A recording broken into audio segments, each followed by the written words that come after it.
You're here in the Simple Success Podcast, where you've landed well in your search for financial life coaching from a happiness perspective. We come to you on a regular basis with podcasts, webinars, and masterclasses, together aimed at freeing you from the change that the financial industry puts on all of us. Most of us don't even know what those changes are, and in this spirit, we're not going to try to solve problems people don't even know they have. No, instead, let's go up to common ground here. We can overcome, and we will do so. Join me for the ride of your life in a good way. I am not a financial advisor. This is not financial advice. Do your own research. Consult a professional investment advisor before making any investment decisions. This show is for entertainment only. Faites vos propres recherches. Here we are In another episode of the Simple Success Podcast.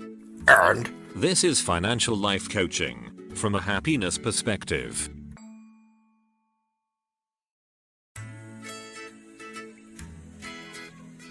coaching happiness. Yeah. Before we start on today's topic, let's remind our audience of last week's topic. Yeah, last week we talked about how to become a millionaire wisely. Sounds like something I'd listen to again, and you should also listen to it again. Yes, Mr. Building Inspector, what about this week? Aujourd'hui, nous parlons de construire une maison ou d'acheter une maison. I'm sorry. Could you do another take of that in English? I just picked up something about house. Oh, Thomas, I said today we are talking about building versus buying a house. Interesting. You've never called me Thomas before. That's because I've never felt the need to. Today is different. I feel like this is one of the topics that deserve the use of formal names among our design choices. So, which one is the best route to go? Why don't we go through the options for our dream house, and then you can make your judgment based on evidence. Well, I know for a fact that buying a house gives you stability. Yeah, building a house does that as well. Both have advantages, and both have some not so good things. Well, let's start with buying a house. Start? Really? Like with the framing process? No, not there. Although we will be talking about framing things in the future. Yes, from a psychological perspective. And some of those advantages may overlap with building a house. For example, having control of your space because you own it, whether you buy it or build it. That means I can have whatever party I want in my space and no one can diss that thing. True, it's decency to mind your neighbors, DT, but that's not our topic here today. Okay. Focus, DT. What's another advantage? Oftentimes, homeowners have longer time stability, whether they decide to buy their home or build it. What does that mean? If you own a house, you are 4 times less likely to move in any given year compared to a renter. Duh! Why would you want to move when you already own the house? My point exactly. A study by the U.S. Census shows that nearly 5% of homeowners moved in the last few years, compared with almost 20% of renters, 4 times as many. So homeowners still move from one house to another, yes? It's possible in different scenarios. Maybe they work in a different state or decide to rent out their property or for some other reason. Or maybe they're empty nesters. Yeah, that's another valid reason. There's lots of valid reasons. Another advantage is the freedom to make renovations or changes to your house at any time. As opposed to when it's not your home, can you change that patio that you hate? Only if I'm ready for a fight with the owner. Exactly. Even though you might not have one, it could happen, and that takes me back to stability. If you don't like something in a house that's not yours, the easier option is mostly to move to a better house. What about peace of mind? I'd like to hear about that. Oh, of course, owning a house gives you peace of mind.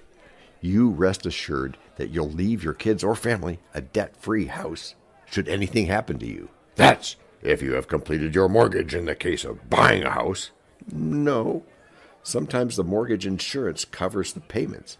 If you die in the course of your mortgage, you still leave your family a debt-free home. And if you can do it without mortgage insurance, then that's an important factor of life insurance. Okay, we're not dying anytime soon. No one ever plans on that. Well, some people do, but We grow instead. That's why we have this podcast, for example. Now, I want to know what advantages I have as a home buyer over a builder. For one, you're not starting from scratch. It might be cheaper to buy a ready-made house. If you are looking at landscaping, a house that's already built has mature landscaping, which can be expensive. It might also have an old, out-of-code electrical panel. It might, if it's that old. And so we focus on doing the smart work and not the hard work, like we've talked about before. Yeah, smart work versus hard work. Sounds like a great idea, which we've talked about, as you said. If you are looking at it from that angle, construction projects take time and stress. Some people opt for a stress-free transaction. And this would be a mortgage, I presume.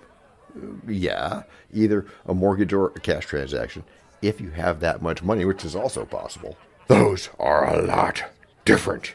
Well, they are, and we do that so we're sensitive to different people's, different listeners' goals. What about the location of the house, the neighborhood, and such stuff? There is another good point. Most ready-made houses of average cost are near civilization. You know, the likes of social amenities, neighbors, schools, utilities. Saves you a lot of hassle trying to figure these things out. Yes, DT. Sometimes building in an affordable place means that you have to pioneer a lot in the area. Which is hard work. That makes my head spin just thinking of it. Oh, mi amigo DT. Sometimes you give me the impression that you hate too much work out of laziness. I am not lazy. Me no perezosos. I just love living la vida loca. I mean, the soft life. Okay, but to have a soft life, you need to put in some work first. Nothing comes to anybody on a silver platter. We're talking about houses here. Let's stick to our topic, shall we? Okay, if you want to move in quickly, your best bet would be a ready-made house. Buying would be your go-to option there. Should we go view some open houses to look at our options? Maybe. First, what's your aim, DT? Are you serious about buying a house? Or do you just want the free snacks that are offered at some open houses? Really, John? It's been a long time since I poked fun at you and got to with that one. I need a break from you. Perfect timing. Perfect timing for what? Break number 1.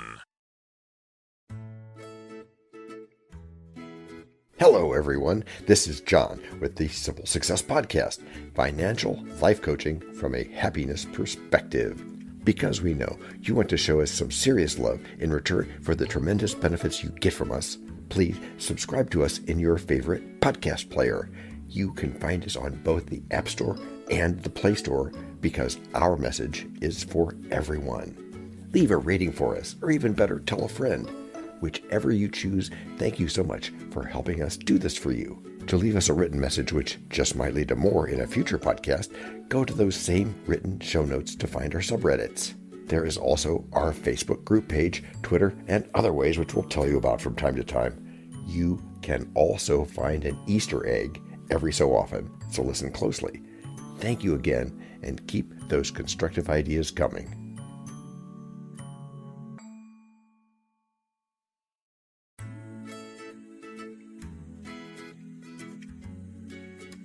Welcome back. Before the break, we talked about the advantages of buying a house. What about the disadvantages of building a house? Well, there are several. That's why you need to be well informed before making your decision. What are you waiting for? Hit me with the reality. I can handle it. Searching for the house you love can be time-consuming and stressful. Buyers have to grapple with high prices, bidding competition, and perhaps several rejections. Oh, that's so stressful. So, the real estate market favors the highest bidder?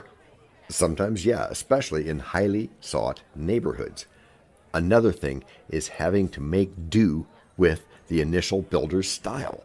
With fewer choices, you sometimes have to compromise on your design decisions. I still can live with a little compromise. That saves me the stress of following up with delayed contractors. That's why you get to make an informed decision. Should I continue with the downsides of buying a house? Yes, please do. Okay. Older homes might be less energy efficient, and you might end up not saving much when it comes to your energy consumption. Oh, yeah, there's that. But you can modernize the energy supply and reduce the carbon footprint, right? Yes, you can, DT. There's also some possibility that an old home may contain some health hazards that might be unknown to the owner. For example, older homes were being painted with lead paint, which is no longer in use because of its health hazard, especially to kids. Oh, I didn't know that. Who could we talk to who has personal experience in buying a house, doing these kind of things? Well, I might be biased, but I think we call on today's guest, Mr. Alundis Havens. He can tell us his story, if you don't mind. Sure, why not? Hello, Alundis. Glad to have you here with us today. John, it's an honor talking with you. How are you doing today, my friend? I am doing very, very well. I would like to hear from your perspective on how mindset ties into success in whatever your goal might be. Oh, that's a really good question. For me, I take the personal approach because I explained, where I come from and how mindset triggered me to either take my life in one direction or in the complete opposite. For me, it was in that negative mindset. I'm always smiling. People like me. My problem was, and I always stuck to this truly, was I'm an extrovertedly introvert. What does that mean? Well, in front of people, I can talk to everybody, but I really don't click with people. And that's what it was. It was me not being able to express myself and be myself because it was having a small talk with everybody. But it really was just not jamming with them on that personal level. And again, one of the recurring things when I was assessing people, and whether it's professional athletes, whether it's entrepreneurs, whether it's people in my life, it was your mindset dictates 100% of where your direction is going, that trajectory, and kind of where you're at in life. So yeah, I'm being intentional with what I'm doing. I'm a father now. I'm a husband. I watch my daughter while I run my business and podcast. So I got to be able to be flexible. The me being, OCD and flipping the freak out when things don't go according to plan. Yeah, things never go according to plan anymore. I mean, you had to reschedule one day because my daughter wasn't feeling well. So right. How do you think that affects people's attitude toward being successful? You start thinking, I can't do things, I can't do this. And I have that option to determine, hey, it's either going to be a terrible day because of this, I didn't get the routine, or I adjust and have a different routine that I can set for that morning to be able to carry out what I need for the day and be present, in life and in business. So it was the little things that really made me appreciate life in that. And I'd say, that's where that self-actualization comes in. And at the same time, from those things that were terrible, they didn't kill you. You're still here. So good thing is you are. Given a particular coaching client of yours, how would you have them incorporate gratitude? For example, you mentioned that a couple of times. How would you have them incorporate gratitude into their goal? I talked to another entrepreneur. He thought he was better than everyone because he's at that point in his business, but his podcast is failing and he couldn't put the work in his podcast. So I was telling him, hey, man, you got to be able to take the little things first. First, be grateful of the experience and that, asking them questions. You can tell, that they're probably one way, they think one way versus another person who's like, oh, yeah, let's collaborate. There's probably something you're doing well, or, hey, John, you're doing good video edits that are amazing. How can I be able to better mine to be good? And you can collaborate with people within your field. So I use that example just to kind of show the gratitude factor. You may bring something to the table. Right. So you're collaborating together, and you mentioned a lot about teamwork, and that I think is hugely important. I can think of numerous examples where I would suggest to somebody that, hey, there's 6 things that all need to be done, and I'm really good at 2 of them. And I think if we got this person and that person and this other person, and we all came together, we could form a team that would knock the ball out of the park for you. Napoleon Hill talks about, when he talks about gratitudes, he says it's giving thanks for what you already have. And he makes that equation. And I think that's pretty significant. I love that as well. I feel like it's kind of like the manifestation part. Definitely Napoleon Hill, that's where I took off with the manifestation. I was like, I'd say that's the difference, between partnerships and just working with clients sometimes is we'll provide the service, but it can go further than that 100%. And as always, for the listeners, if they want to get more of this expertise, they can just look in some show notes. Now, Alundis, do you want to add anything to that? Yeah, if they want to be able to find me to learn a little bit more, you just go to Alundis_Havens to social media, and then thewinnersparadigm.com. The Winners Paradigm podcast is where you can find me. Excellent. Well, thank you very much for your time today. Thank you, John. It was an honor, brother. Thank you, Alundis, for letting us into your world. Hey, DT, what did you think of that story? Wow, my take-home point from his experience is having a positive mindset no matter what. Yeah, that's a very important point in life, even when things don't turn out as planned. I'm having a hard time internalizing how to be grateful when I find out there's something wrong with the home I have bought with my hard-earned money. Mindsets do take time to change. Maybe you need to practice that by rereading Think and Grow Rich. Notice I said rereading. But first, break number 2. We know a lot about you already because we know ourselves. For example, we know that you know how to listen to our podcast. We also know that you probably know how to subscribe. So as soon as you're done with that, tell us your story. We have ways you can contact us. It involves a special link where you can leave us a message. We may have an email address for you as well in the future, and we'll let you know if that happens. The reason for subscribing? I thought you'd never ask. When you subscribe, you automatically download all future episodes of that podcast. It just happens in your player without you having to go search again. How cool is that? This means better rankings for the podcast, more attention from advertisers, and more money. And this means more and better stuff for you. So your motivation is simple and easy. Subscribe today, whatever app and from whatever place you like. And don't just try to subscribe. There is no try. There is only do. We're changing the way we look at things, and remember, that's good. Eso es buenísimo. Also remember, this is financial life coaching from a happiness perspective. Coaching happiness. Our call to action is right in the show notes. Find it, and you win too.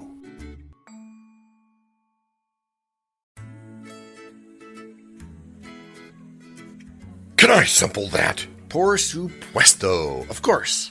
Just simple it. Please make sure your seatbelts are fastened and your tray tables are in their upright position. And make sure simple is a verb like Google is a verb. Okay, tell me how I get both options tied in with investing. You know me. Everything has to add to the bottom line of this floor plan. Yeah, I get it. The good news is I am your go-to guy when it comes to all things investing. I'm listening. As a homeowner, you already have an asset that appreciates in value. You can choose to rent it out and make some income. Great. I am loving the options so far. And when you have a mortgage, you are sure of predictable monthly payments as opposed to renting where the rent will increase. Oh yeah, I like the stability of owning a house. With that stability, you can plan your finances to accommodate more investment, which you will enjoy in the future. What about tax benefits now? Oh, there are some tax benefits enjoyed by homeowners. Property taxes and accounting costs are tax deductible since you are already paying your mortgage interest. Good to know. It is, and you can use your savings from the taxes to increase your investment portfolio. It just requires some financial discipline. We are working on that. Soon, we will be certified in financial discipline. Yeah, I can't wait for that. Did you know that buying a home improves your credit score? No way. How does it improve my credit score? Consistent mortgage payments show that you are a responsible borrower. Also, credit bureaus pay more attention to mortgage payment history than other account transactions. How will this help me with investing? You can get access to credit and use it for investments. You can even qualify for a home equity loan with your constant mortgage payments. And can I get these benefits if I choose to build a house? Possibly. Either way, you'll be a homeowner. The only difference is that with building a house, credit on the land might be more costly than an already built house. Really? Why would you get credit on land when you haven't finished building? Good question. You can get a mortgage to help you build your house, but you generally can't get a mortgage on land where there's no building yet, where it's all speculative. The bank gives you a loan to finance the building, and you make monthly repayments on the building. Oh, that's just a mortgage. Yes, but still your house becomes your security. Oh, I hadn't thought of it all that deeply yet. You still need to take multiple loans to realize your dream of building a home. Yes, maybe. You may need a loan to buy the land and another loan to do the construction. But you can decide to work at your pace instead of rushing and stressing yourself. How do I achieve that? It's simple, just like all of our simple solutions. That depends on many factors like your age and how long you have worked. Building a house takes time. Yes, and you should also be careful to not be motivated by fear of poverty in your wealth building. That includes owning property. But even non-homeowners invest in stocks, mutual funds, and other investments. True, DT, and having multiple investment streams is what it's all about. How so? Like a builder, having multiple building projects going on, having multiple investment streams frees up your thinking to allow yourself to do better. The Harvard University Joint Center for Housing Studies carried out a study that showed homeowners acquiring 46 times as much net worth as people who rent houses. What does that mean in simple terms? Where a renter might be likely to make $1,000 from some activity, a homeowner in the same sitch can make $46,000. That's huge. Why the difference? It points to the internal attitude of the person. I must own a house soon. Yeah, you go, DT. That's the spirit to have. Are we still going for the open houses? You mean the free stacks? Sure. But first, where are you on the reread of Think and Grow Rich? I am listening to the audio recordings you've made. Harasho. They will transform your mindset. My mindset has already been renewed by listening to you every week. Well, good for you, DT. And I hope you spread those positive vibes wherever you go. Oh, I do. I always know a person by the people they call friends. Look at you, you're my friend.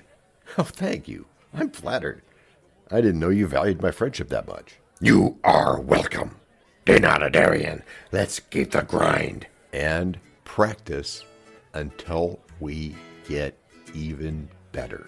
Yeah, and persist, no matter what, no matter what. Yeah, and keep repeating the process. Which is how you've all gotten good. Gracias por escuchar. Salut. À la prochaine. This podcast and our other podcast are productions of Little Red Hen Industries. The supporting cast who helps me bake the bread includes Techno King, John C. Brandy, Alter Ego, Doubting Thomas, Fact Checker, A Small Brown Beef Animal, Seriously, Tiny. Facts are important but are also easy. Social Manager, Abraham Lincoln, Media Expert, Augustus Caesar. Psychologist, William James. Sound Designer, Adobe's Creative Suite. Spanish Consultant, Cameron J.K. Brandy. French Consultant, Leah, the Do-Your-Own Research Lady. Videographer, Eto Monkoshki. Audio Props, Les Paul. Inspiration, many podcasts and other sources, and of course Napoleon Hill. We also have websites, and you can subscribe to both podcasts. You can even send us a video, audio, or text message. But of course, you'll have to head to the show notes, either on your phone or on the web, to get the links and stuff. All the clickable links are in the show notes. And before we forget, the artificial intelligence or AI voices you hear in our work come from Google, Amazon Polly, and OpenAI, like we say in the show notes. We just love what AI can do when lovingly crafted. Finally, you can find us on Podmatch.com, Matchmaker.fm, Podbooker and Podcast Guests, where we consider guests and consider guesting on other people's shows. And really finally, the music for our pods comes from Cute by Ben Sound and from Piano Background by Nick Simon Adams, as well as from AI MuseNet. The sound effect credits go to Jackson Academy Ashmore, Canusi G, Dr. Jekyll, Joe Payne, Everything Sounds, MK Play More Stories, ERH, Sand Emotions, Big Pickle 51, and Just Kidding. Yes, that's his or her name. All on freesound.org. Also, languages are the bomb. Paul.